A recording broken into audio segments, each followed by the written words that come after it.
One of the important issue that we deal with is not just launching satellites and putting them in Moon and Mars, etc., but derive benefit out of what you are doing. Societally important, socially important, government point of view, what are significant. I think all of these results are important, and we focus on quite a bit of those results. Possibly these are not being read about, not being talked about very widely. When we started the space program, we were working on applications in a strong manner. It continued to remain as a very important domain. You know, Hyderabad, we have a national remote sensing agency. A center is also there here, which is focused on delivering applications based on space. In agriculture, weather, cartography, image processing, intelligence gathering, climate and disaster warning, and all of this stuff. I think this continues to remain as very important topic, and we have almost 20 plus satellites doing these tasks to serve the country in various ways. And you know, today these activities have created wealth or economic activities surpassing its investments. And many people don't know the return of investment has been more than 5 times. Maybe it will be more. This is an initial assessment. We also created such a vibrant academic connection in the past. I think some of the work that you do in this university has also been linked to ISRO. Today, after coming here, I had discussion with the Vice Chancellor and others to look at how we can connect more with the university system and how this university institutional linkages, R&D linkages have to be fostered in the future. And I see that many of the youngsters today will have an interest in working with us in various sectors, and how their development activity can really feed into our programs and projects. Possibly you would have heard about a robotic challenge that we announced recently in our website.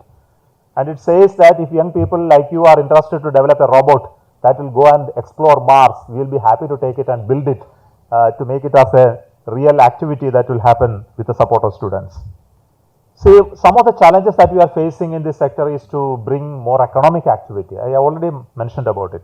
Equally important is to have longevity of service by bringing down the cost of various activities. And you would have heard about it, Chandrayaan-3 has accomplished this landing with much significantly lower cost than anybody else in the world could do. You also heard about the story of Mars lander, Mars orbiter mission, MOM. It said the expense for building this craft and launching and reaching there was much lesser than the movie that was built on Mars story, The Martian. So, if this has to continue in India, I think we have a culture that we have created to make things at a lower cost. It doesn't mean cheap. It is actually high technology, but it is at a lower cost. And how this is possible and what makes it happen, I think you should also study a little bit. And it is true. It is true that many people don't just believe. I have been receiving questions from West many a times, who are the leaders in space, ask me, how did you really do this at this cost? If they convert this crores to millions of dollars, they really find it very surprising how you could do this. We are building a satellite with the US and India now called the NISA, the NASA ISRO Synthetic Aperture Radar Satellite, in which there is a share of the US side and a share of Indian side. If you look at the monetary terms, their share is 5 to 6 times of our share, but we are building equal partners. You understand that. From that itself, we can understand how we are able to do complex technology, even with dependency on West at a lower cost. And this is very, very important. How to continue this is something, it comes out of the innovative spirit of us, which is not being talked about much.